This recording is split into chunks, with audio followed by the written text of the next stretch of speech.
Hi everybody, this is Sam with Python Basics, and today's video is just, I haven't really done one of these in a while, and this is actually the metrics of how to replace multiple string characters in a string.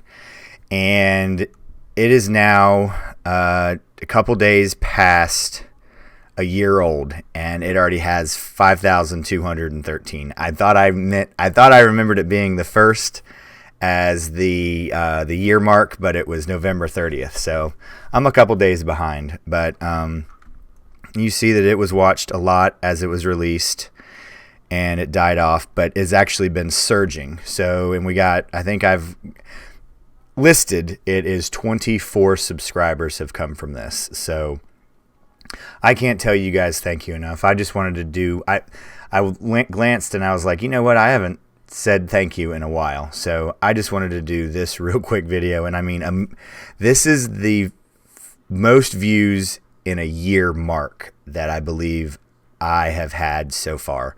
So whenever I have these new little standards, new little goals that have milestones, that's what I'm looking for.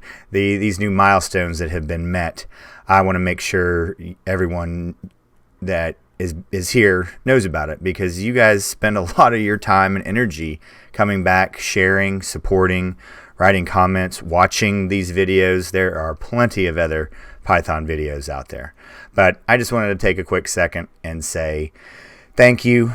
And as always, stay tuned, and we'll see you next time. Bye, guys. Hey, guys. Thanks for joining us today. I hope you really enjoyed today's video. And if you haven't, check out this video right here or this one right down here. And most important, make sure you're hitting this subscribe button and the notification bell. Thanks again for joining us, and we hope to see you next time. Bye, guys.